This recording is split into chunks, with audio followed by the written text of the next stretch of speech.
Welcome into today's discussion. I'm here joined with Cactus, and we have Jeff starting us out on today's episode. Jeff, how do you inspire people when they struggle with challenges? With a 2x4. No, I'm just kidding. You can't have that as the first. Why not? 2x4? Is that the first? It's always good to start with a smile and a laugh. You know what I'm saying? Oh man.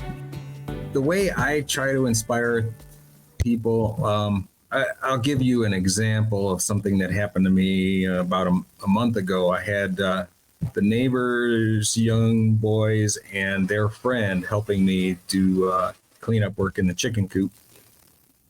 And while we were all out there together, they their friend expressed interest in monarch butterflies and milkweed plants in particular. And I don't have a lot of discussions with plants and butterflies and stuff like that with someone so young. So it inspired me, and I just happened to run across an issue of a magazine with an article on not only monarch butterflies, but also growing milkweed plant from seed. So to inspire him, I put together 2 different milkweed plant seeds that I have collected from my own yard, and gave him that book and another book on just basic pollinators in general. I put it in a package, and I gave it to my neighbors so that they can give it to their friend. So in that regard, that's one way for me to inspire him to continue with his interests in the butterflies and in the milkweed and that kind of thing, and pollinators in general. I try to give a real world example or materials that may further their interest in certain things. And as a master gardener, I do that, anonymously on the phone over in Reno when Lisa and I go in, work the desk over there. We'll get random calls out of the blue. What's causing my brown patches? So to give information to people, not just specifically about their one problem they called about, but to kind of expand and maybe reach out in different areas so that they could be inspired to maybe grow less lawn and more plants, that kind of thing. I try to help them with their problems and try to go a little extra rather than specifically by the letter of what their problem is. That's really cool that you would do that and reach out and instill that guidance for a topic that they showed interest for. And he's probably 10, 11, 12 years old, something like that. Yeah, so, that's awesome. Great age for learning. And it cost me nothing to collect the seeds, and the magazine was just sitting here. So, it was nothing but putting it into a package and passing it on, basically. And who knows where that inspiration will lead him. Oh, that's awesome. And that's a part of why when you see someone facing challenges, you want to inspire them. You want to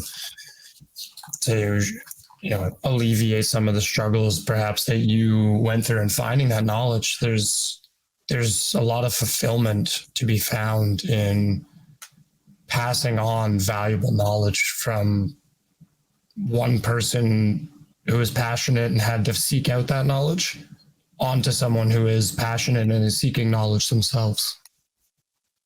Mm-hmm. I agree. Yeah.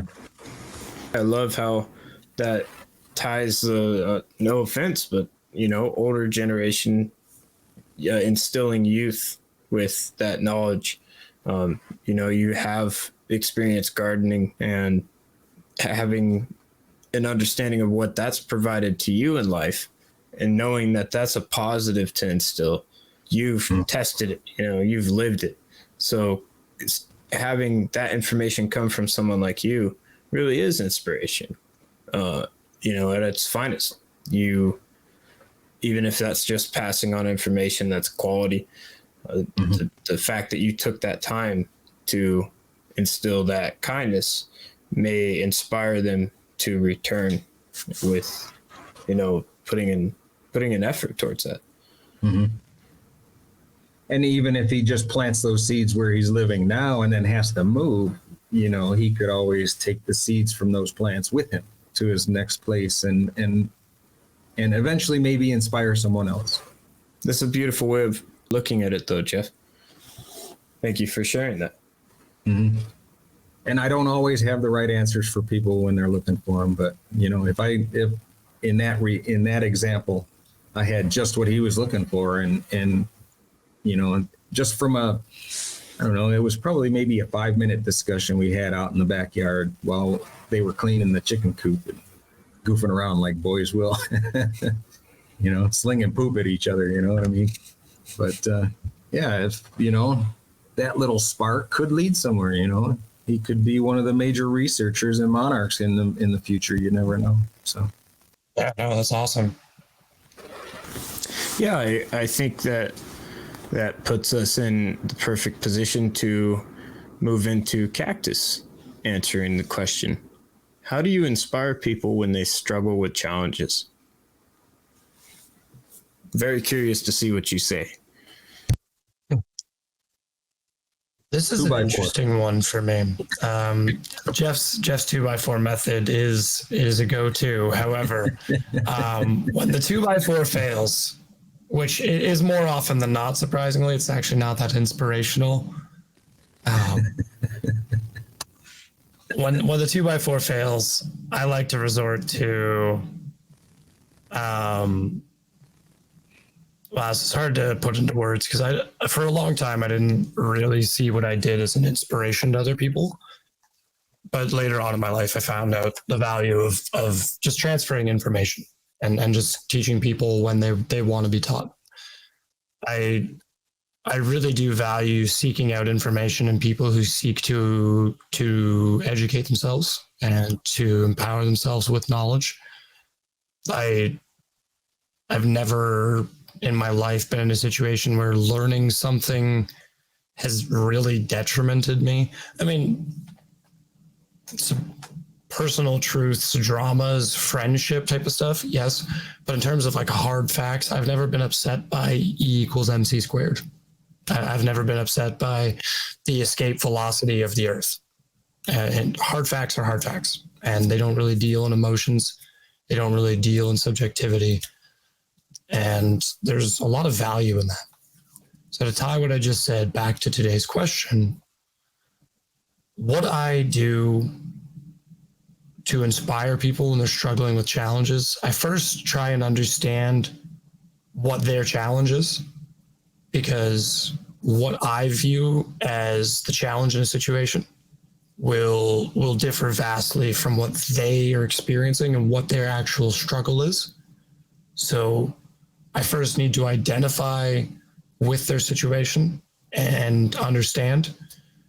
After that, I lead by example and exude my passion if I am passionate about the subject, or I share knowledge and I share resources that I have available to me or that I've acquired or that I know of through other people, through other methods, to help educate them or to help point them in the right direction as to how they could research something or how they could go about starting their own project, their own ambitions.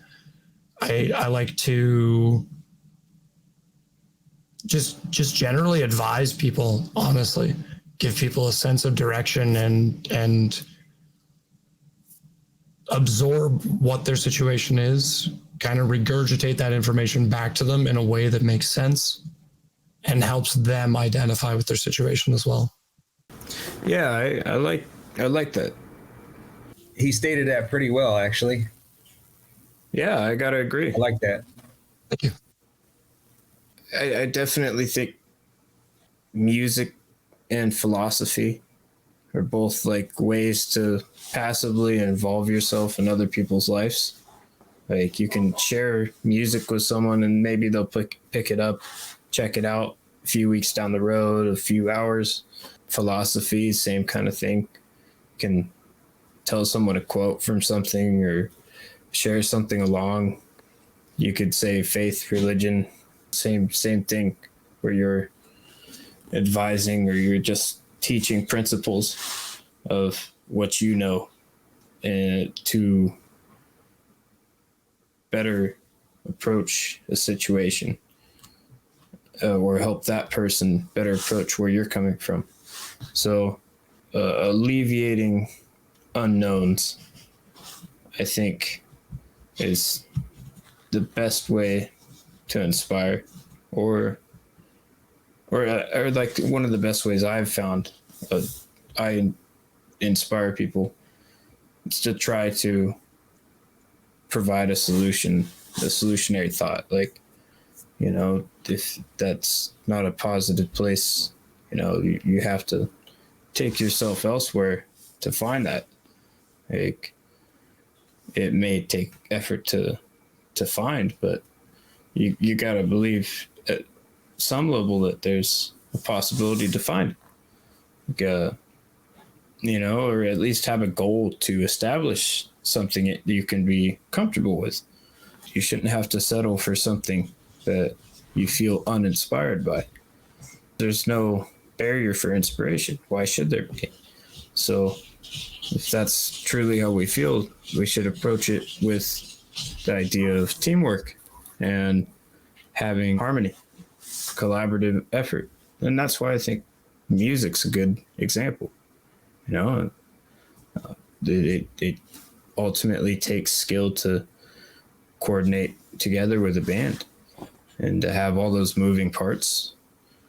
And the example, like an orchestra, you can see the different sounds and the importance of the different sections. But, you know, if one of those sections, something happens, it's very noticeable. It's a prompt response to something that sounds so beautiful, to add rigidness, to add something that feels different than what you'd expect, is definitely, that's I think the hard part of passing inspiration to people is rooted in that. Like, you can't always provide a solution. You just have to expect that they can believe in doing better, you know, that they can give themselves the grace to approach that situation again. Because, you know, if you ultimately get too frustrated and leave, you may never get to know if you could, you know, giving up on your efforts when they're still able to be fruitful. If you don't let the fruit mature, just say it's bad when you haven't even given it time to mature. Yeah. And what I'm hearing here is basically just aiding in the development. You know, you gotta identify the pitfalls in every area. It's, you know, sometimes it's a lack of knowledge, sometimes it's a lack of resources, and understanding the scope of your reach and understanding when you can fill some of those voids for people. You can extend that reach and maybe be an avenue for them to acquire resources or to channel resources through. You could be someone that they go to for information, or someone that they go to seek education and things like that. So it's truly just about identifying that development in other people and then identifying your place in that development.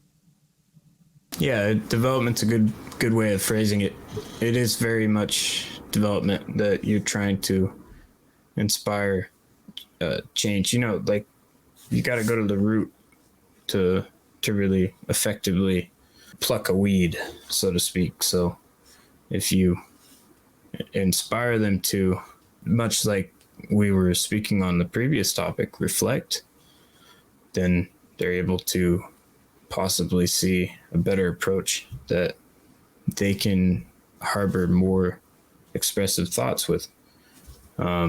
Maybe approach it and find their own inspiration by, like you were saying, doing research, doing maybe outings, like camping trips to get inspired by nature, or taking a horse trail or a archery range course to improve your skills, or try to challenge yourself with something you're not used to. Like there's a number, obviously, of things that are possible to outreach and explore that really don't express the same through a screen, through the internet. Nature has that kind of effect. Scale has that kind of effect. I truly feel that, even with VR technology, we're still, we're not quite there at the level where we can emulate a true simulation of that. That feeling of a natural environment like that. I mean, coastal, we were talking about this before as well, I think, on the World Networking Podcast episode, Cactus, where we can't emulate the sea. We can emulate aspects of it, but the conditions of the sea, we don't. It's just, the scale it's at. It seems like an untangible task. So yeah, that's a good way to put it, I think. And this is kind of tangential, but have you actually seen the Navy indoor ocean? That thing is crazy. that's like the closest we've come to physical, scalable representation, and it's impressive. But even then, you're never getting like 20-meter wakes. Like, yeah, you can't test that to scale. Meters, that's bad for Americans. It's 74 feet. Yeah, I mean, that's where physics really hits you, right? If you were to do those tests at scale, you would ultimately have to be in the ocean. Oh, 66 feet, I was wrong. Tons of lives, conducting those tests. Like, there's one thing I've read and learned about was naval expeditions along the coast don't end very well if you're not paying attention. So, that's even with today's ships, every ship's prone to hit the coastline if you're not careful. So I just I do think it's amazing. They had a cruise ship in Italy that did that not long ago, a year or so ago. Oh yeah, that tragedy. That captain of that ship was just very very ignorant about the whole incident too. It was a really deplorable act, but fortunately those kinds of incidents happen. Yeah, and there's always equipment malfunctions too that you can't help. Even the biggest ships have a possible equipment malfunction that could disable the whole ship. Yeah, it's pretty scary. In some situations like that, you really feel uninspired. If you think about extreme cases like survival situations, that's a really interesting perspective to put your goggles on for. If you're thinking about like, oh, okay, I'm trying to go on a vacation, trying to go on a business trip, and my plane crashes in the Rocky Mountains, and I have to survive, to tend to some injuries on people. Like, talk about a time to be inspired to save lives, or to be inspired to quit. Like, inspiration doesn't have to necessarily be positive either. You have negative inspiration. I do think that it's such as there being dark empaths. There's such a thing as like an anti hero mindset, like anti-norm mindset, I guess. I don't, it's really, that's kind of a hard thing to verbalize, but it's definitely like there's a way to feel inspiration from sources that aren't necessarily viewed as healthy sources. Like I think alcohol is one of those, like that gets viewed in the negative aspect, where we've talked about plenty of times where it could be positive. There's plenty of interactions where, you know, that is a positive. So obviously it's not all negatives. That's just a falsehood. So having another example, like pen and paper versus typing, like who's to objectively say that's one's above the other? You really need to have an open mindset when you're approaching these kinds of situations. Yeah, you can't. I mean, you can approach it with a closed off mind, but if you do, you're just not really looking for every avenue of success. You know, you're only looking for a handful of avenues that, whether it be you're comfortable with what you perceive the outcome to be, or you may have experience with that type of a situation, so you don't want to pursue other avenues. But as soon as you close yourself off from that, you immediately you limit yourself, and you limit your interactions with the people that you encounter. There's another factor that I can add in there. Some people will go to the ship losing power and hitting the coast, and then all of a sudden there's a problem where people have to get off and that kind of thing. Some people rush for the exits. Some people rush to help other people to the exits. And that's all individual. That's something that comes from within, you know. That's your own attitude toward life and living and the people around you, you know. Some people are inclined to help others just out of, you know, that's their nature. And then there's the others that want to be the first one on the lifeboat. So I guess that's a good way to sum it up.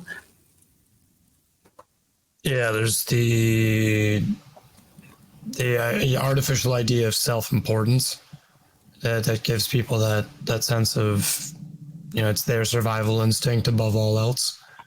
And then some people understand innately that the more people that survive, the better the chances. It may not necessarily come down to their survival that determines the success of that catastrophe, the success of that food shortage, that famine, that, you know, and in this case, the boat crash. Their survival may not be what determines the success of the survival of 800 other people, but they want to contribute in whatever way they can. And they recognize that the more people that survive, the greater of a benefit that is. Mm-hmm. Yeah, exactly. There's more positives out of that. And actually, I looked up negative inspiration, you know, what that really defines out to. And, I just wanted to adjust my frame of thought on it, because to me, I view like negatives as bad, but really in this context, it's more of like, well, yeah, it could be situational events that are really bad. It would be obviously the individual, but you take that and you form something good, a good pattern out of that. That's how it becomes a negative inspiration. So the inspirational part is the positive that's pulled. It's already been pulled. It's not negative anymore. It's a negative inspiration. So it's a definitive difference from just being a negative thought, which, yeah, that's interesting to me. My mind at first went to it being like I was saying with alcohol, like a taboo, you know, something that's viewed negatively from a social aspect. But no, it's more of the individual. So something I learned. Did not know that. Simple, I would think, but that's why you can't assume. Yeah, you can't, honestly. It's because this is something I had to learn the hard way. What is simple to you or I may not be so simple to someone else. And it's why common sense, you'll hear nowadays, common sense doesn't exist. Common sense exists. It just differs from person to person. Common sense is a spectrum. You know, most people who have stuck a fork in a light socket figure out pretty quick you don't stick forks in light sockets. Some people, it takes a couple tries. It's, you know, perspective is a really big thing, and that's why I always try and seek understanding with other people, is that, and try and understand, you know, their negative inspirations, try and understand maybe their negative experiences they didn't know how to draw inspiration from. And because perspective is a crazy thing that I'm coming to understand, that just because something is simple to you or I doesn't mean that someone who's never been exposed to the concept would find it simple. Yeah, I had to constantly remind myself with philosophy, especially, like, you know, just because it's worded simply doesn't mean the context of the whole thing you're trying to study is simple. You know, the roots of the project may have simple grounds they lay in, but it's building up to be something that's a multi-functioned or multi-connected, multi-layered entity. Like most things that we do in society, there's multiple layers to it. You go to DMV because you need to drive legally so you don't end up in the criminal system. That's pretty multi-layered, you know, that you have to think about this. That's part of being an adult. That's part of being responsible in our society. That's how we view that kind of thing. Doesn't mean everyone needs to drive, you know, but if you're driving, then you're expected to abide by the law. So, you know, that's a hard line the government draws, and as a citizen, you have to meet the line. So, you know, there's not much else to say with that. Laws are laws for a reason. So, but it's interesting to see how people interact with that, and a lot of people struggle to feel like they can keep up, but they also underestimate the amount of mental capacity they could be given if they would just exercise their mind.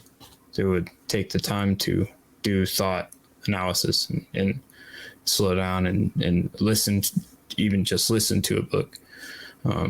If they can't read and sit down and stay in one place, you know, at least taking small steps. Podcasting is a wonderful medium that I do think there's great storytelling podcasts out there, that, like the pirate one I've been listening to. I stopped when I left Georgia. So I picked back up on it about a year later, and like on episode 32. And, you know, he went through the whole life of Henry Morgan and Sir Francis Drake and kind of, well, you know, at least the main parts. But before I get off on that pirate tangent, Jeff's actually got to head out for now. And Jeff, we really appreciate you being here for today. Thanks for making the time. Thanks for having me. Thanks for valuing my opinion. Oh, it's a pleasure, Appreciate man. that. I'm glad that you were here. Yeah, I just appreciate you offering it in a digestible way and a way that's easy to create a lot of great discussion from. Yeah, it's a delight. And I appreciate what you guys have to say too. Thank you, man. That means a lot, honestly. I hope your day's wonderful. Tell Lisa I send my best. Sure thing. And you guys too. You have a wonderful day. Thank you. So the discussion that I was having before Jeff had to take off, I wanted to just highlight the Pirate podcast as an example of a good storytelling medium that's out there that I would definitely recommend for people who have trouble reading, again, staying still, maybe have an active schedule. Like, it's a perfect thing to do while you're driving. You know, it's nothing wrong with being that person that's listening to podcasts instead of music. You know, I definitely get sick of listening to the same music over and over and over and over and over and over. That's what I end up doing at a point. Yeah, the neurodivergence in me, I always want to listen to like one song until I hate the song, and I never want to hear it again for another like 7 years. That's the way I listen to music. I'll listen to like 10 songs on a loop, and then I'm just like, these are my songs. And then after that, you'll just find me sitting there pressing the skip button on Spotify over and over and over again, because I don't want to listen to anything on my playlist. I'm just like, screw all of this. Yeah, that's the neurodivergence to me with music. And podcasts are nice because it's not the same thing. You know, a lot of times you end up with the same topic or the same theme, but it's never the same thing. It's not, okay, at 12:01, you're going to hear, or at 2:01, you're going to hear this transition, and it'll always be this bass line, and it'll always be this overlay, and it'll always be these vocals. It's there's difference. You know, 2 minutes into a murder mystery podcast, you might be talking about Jack the Ripper, and then the next you may be talking 2 minutes, and you may just still be in an introduction. There's no consistency, so it keeps you less tied down in a way. Like, this is hard to express for me with media, and this is going to get super off topic if I don't wrap it up and make it concise. So I'll try and just bring it in. If I consume the same media too much as I enjoy that media, it just dies off, and I don't want to consume anything similar. Whereas I don't have to watch 100 episodes of the same podcast. I can watch 1 or 2 episodes of a podcast and then go and watch a different podcast, or then go and listen to music to wind down from listening to a podcast. It gives me a different avenue and a different time commitment, because it's just background noise. There's no commitment to, I have to sit here or I have to be in this one place to do a podcast or to listen to a podcast. Yeah, it gives you the freedom of choice. That's what I like. You know, it's sometimes we use our eyes for everything. So focusing on a book, not saying it's bad. It's really good to read, honestly. But again, if you're working long hours and you need a quick entertainment, podcasts are a great route. And I learned so much from listening to historical podcasts. That's one of the best sources, you know, for storytelling, just for the sheer fact that you can find really good educated sources demonstrating through their professional backgrounds and their research. Yeah. And honestly, that's the one avenue I love about informational podcasts is it's exactly what we talked about in terms of how you can help inspire people when they're struggling with challenges. Is that, you know, you can go and watch a podcast pertaining to pretty much any issue nowadays that you might be having, or anything you might be curious about, any health related thing that you may be curious about. There's a lot of different options now for what we can stimulate ourselves with through the avenue of podcasting. So it's really nice that you can go and listen to like a PhD professor without having to go and sit in at a university thousands of miles away or hundreds of miles away. It's more localized, and it's very much more personalized, because often podcasts are conducted in interview style format or in discussion style format. So it's a very a close knit type of feeling. You feel involved when you're listening to a podcast, or at least I feel that way. Yeah. And that begs the question, actually, do you think that higher education schools, institutes should make their resources more accessible to the general public. You know, should this be more of an open source thing, and then you attract people with your faculty, or is that really the only main factor presented for these higher education schools? Like, at least some of the really expensive ones, the really selective ones. What makes them different from the community college when they have professional staff, they have things like that? As long as they serve the degree you're looking for. I know community college, there's different levels, but unless you're there for direct purpose for you like, you know, your route, you need to be a doctor, you need to be a lawyer. Like, you're in it, you're in the game, you know what you're doing. Like, the average Joe just going in to try to get a geological degree, or, you know, something in philosophy or political arts, or political science, excuse me. These different degrees that a lot of people don't take anywhere other than with them in their mind, because it's a niche market to network yourself into. And that's the pitfall. Like, I feel like that's where they want you to be, is you sink into this pitfall for all these beautiful things, these cool trinkets at these campuses. Some of it's student built. I think that kind of stuff is really, really cool. But when it's just attractive, like, look how big our stadium is, you know, I don't, dude, if I'm going to an educational institute, athletics and stuff, but that can't be the source of pride. You know, if I'm there to study science or study history, I want to be proud of my work.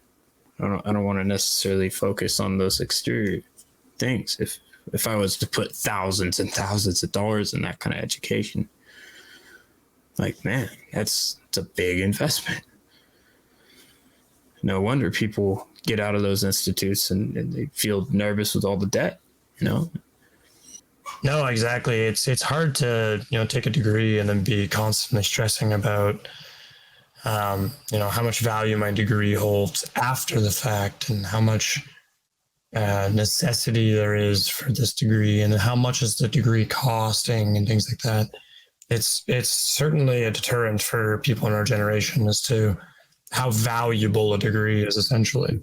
That's why it bothers me, because, you know, it could be more accessible. No reason why it couldn't. But, you know, like, in times that we're really struggling with the economy, what if they made tuitions lower? Like, what if the entry fee to get into these institutes was lowered, just for the years to offset when the economy's bad? And then you got all these people flooding into scholarly institutes. You got people flooding into the trade institutes because they feel inspired, you know? Like, because they see peers around them studying, they're like, oh, why not?